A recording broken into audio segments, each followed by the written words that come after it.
Bonjour les amis, écoutez, aujourd'hui on va réfléchir sur ce passage où Noé, après avoir survécu à la destruction de toute la terre, il va expulser, exiler son fils Cham. Donc passage très intéressant parce que une fois la terre avait été, en théorie on va dire, rasée, sans aucun habitant, où on est revenu un peu à ce stade primaire, à ce stade initial. Ça nous rappelle un peu une table rase, un nouveau départ. Après Adam et Ève, la terre s'était corrompue avec la génération, on peut dire, de Caïn, ou tous ceux qui sont, voilà, tous ceux qui ont dévié, on va dire. Et à un moment, quand Noé arrive, quand il prêche justement cette construction de l'arche, ce nettoyage qui va se faire. Mais une fois ce nettoyage est fait, nous repartons de zéro. Et nous voyons bien que cela n'empêche pas que ça redégénère à nouveau, qu'il y ait à nouveau la même scène qui se produit, sous une autre forme, mais la même scène, un exilé. Caïn fut exilé, Cham fut exilé. La scène se reproduit. Et le but de la manœuvre, c'est de voir en quoi cela se produit aujourd'hui dans nos vies. Et ça, c'est la réflexion qu'il faut faire. Parce que Noé, qu'est-ce que ça représente son arche? En quoi nous pouvons nous identifier à Noé? Mais nous vivons dans un monde où nous pouvons être tentés de nous dire tout va mal, il y a de l'injustice partout, les politiciens sont corrompus, mes amis me trahissent, je ne peux faire confiance qu'à moi-même. Donc je vais bâtir ma bulle, mon arche, comme vous voulez l'appeler. Et bon, je suis bien avec ma famille, ce sont les seuls qui sont dignes de ma confiance, les seuls qui sont dignes de mon arche.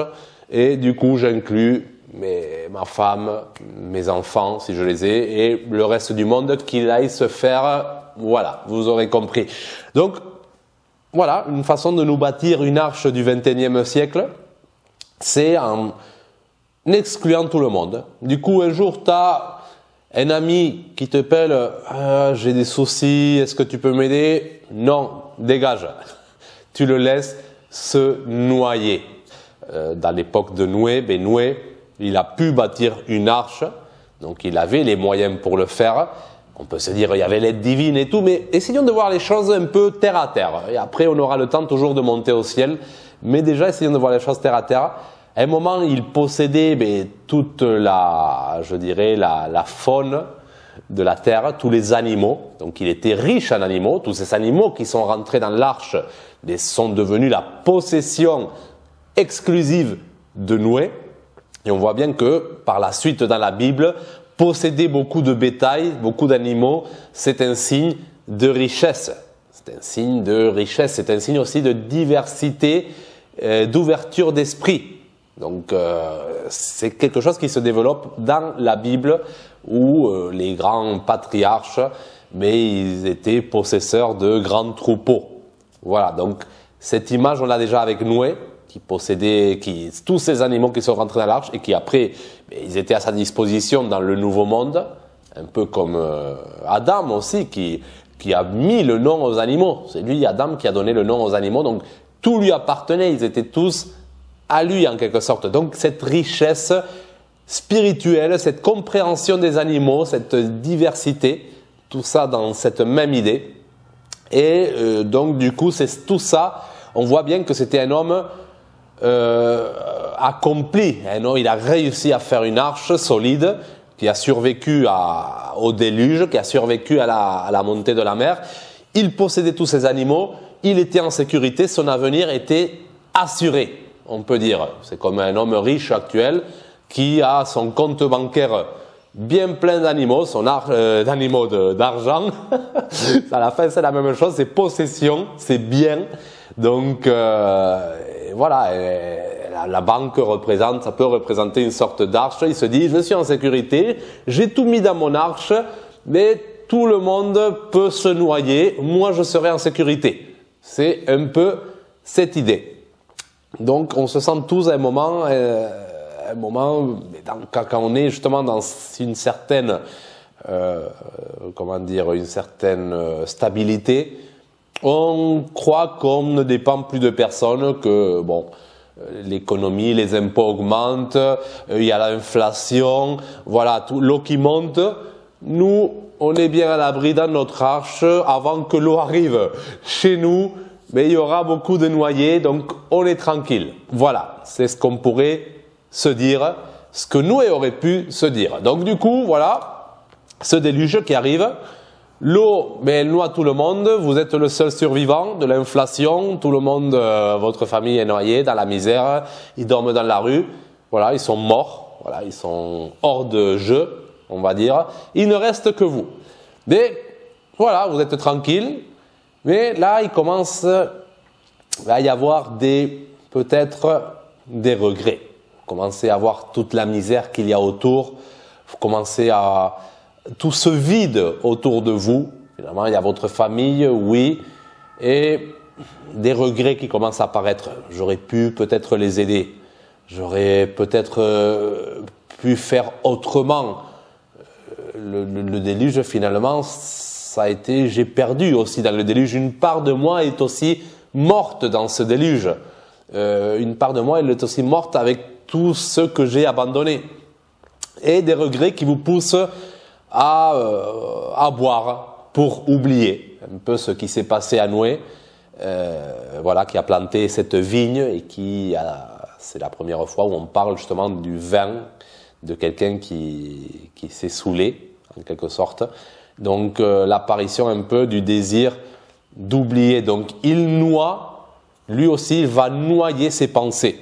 Donc ses pensées, ces gens qui sont morts dans le déluge, ils sont restés ici, ils sont restés vivants ici, ils ne sont pas morts, ils sont restés là dans Noé. Et il veut les noyer avec la boisson. Qu'est-ce qui va se passer? Mais voilà, un de ses fils va faire quelque chose que pour Noé est inacceptable, quelque chose qu'il ne peut pas tolérer, et c'est le voir tout nu.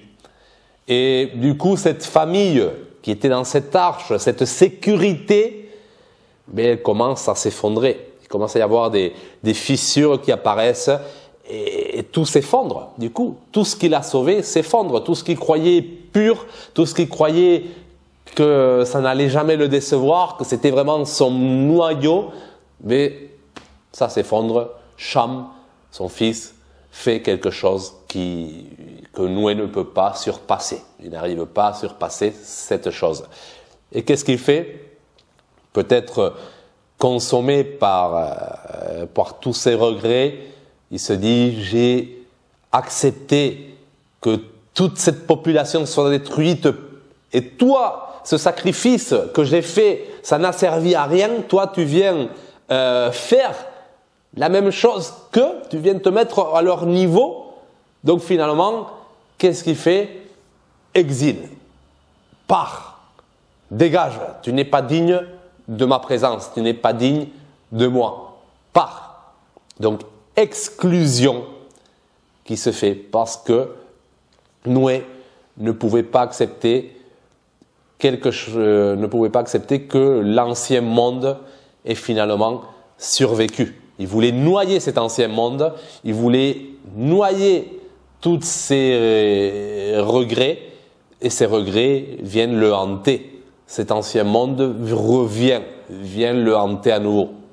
C'est un peu le riche qui se croit que s'il sera le seul survivant dans son bunker à toutes les bombes atomiques, à une guerre atomique et tout, et il croit qu'il sera heureux et que c'est le gagnant. Voilà, j'ai survécu. Après, et maintenant quoi?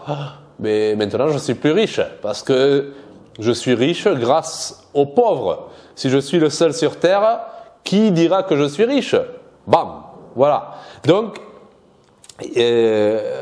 l'exil de Cham, ça a été une façon de recréer la pauvreté. De recréer la pauvreté pour élever à nouveau le sentiment de Noé, le sentiment de richesse. Noé, dans ce déluge, au final, il avait tout perdu. Il avait sauvé sa famille, oui, mais il s'est rendu compte que sa famille, c'était plus que ce qu'il croyait. C'était plus grand et sans les autres, sans ce côté, sans ce qu'il jugeait le mal, mais il n'avait plus rien à quoi s'accrocher.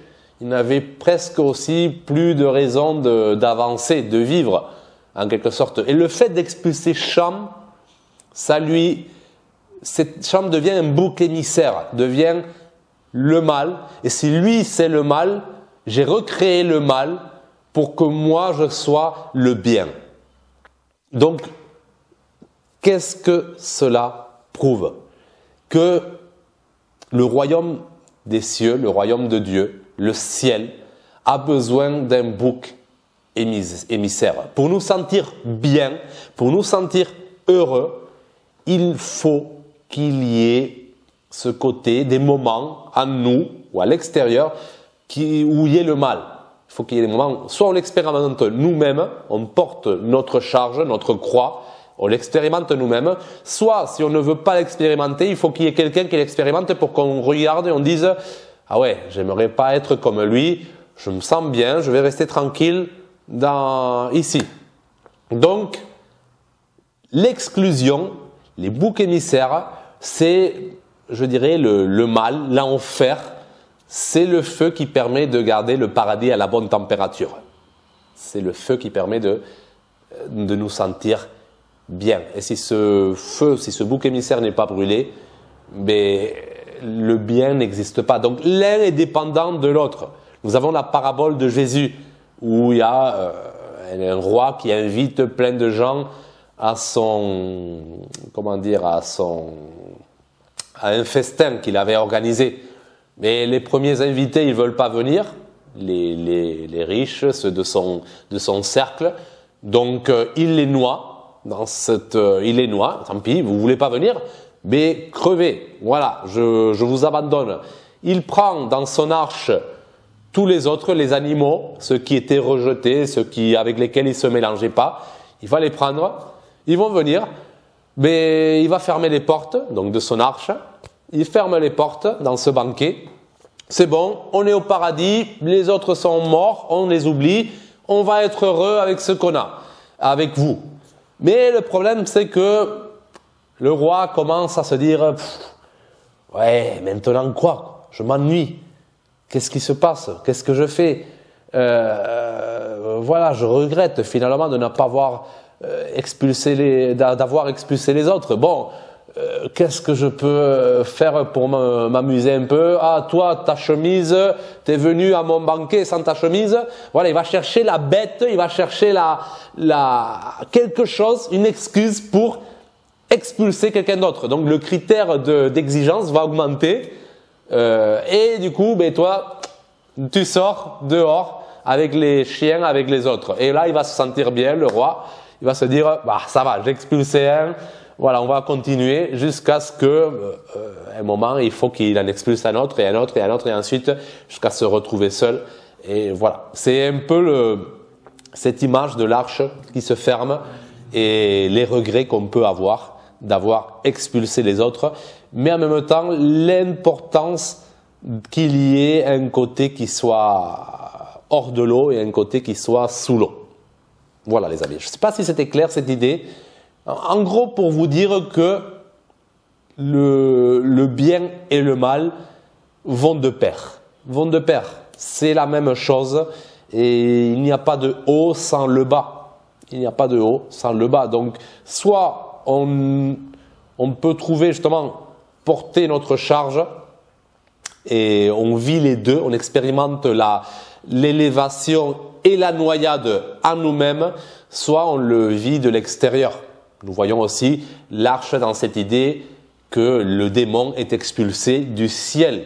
Le mal est envoyé à la terre, le ciel est nettoyé, mais pour que le ciel soit heureux, c'est le malheur de la terre. Aïe la terre, pauvre de la terre.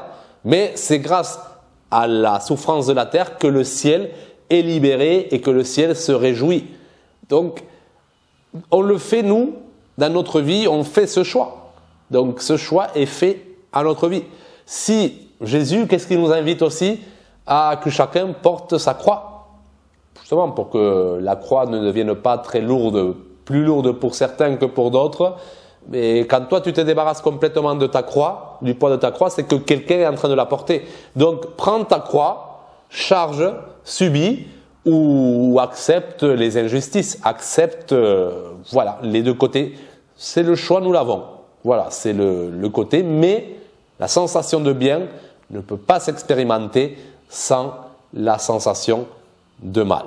Voilà les amis, j'ai balancé plein d'idées, ça peut être un peu brouillon, c'est une pâte que vous devez prendre et voilà, et chercher dans la pâte les ingrédients ou peut-être même la rassembler à votre pâte et ensemble essayer de lui donner une certaine homogénéité. C'est un peu le chaos, voilà. On peut tout disperser, à vous de faire la création, de faire des liens avec tout ce que j'ai dit, de donner un sens aux choses. Voilà, je vous avais ce qu'il vous faut maintenant et c'est de la matière à travailler. Je vous ai donné un bois brut, c'est à vous de le sculpter et de vous faire votre idole, votre image, ce que vous voudrez. Voilà, n'oubliez pas par contre qu'il faut voir aussi vers où pointent les idoles en tout cas. Prenez soin de vous et à bientôt. Ciao!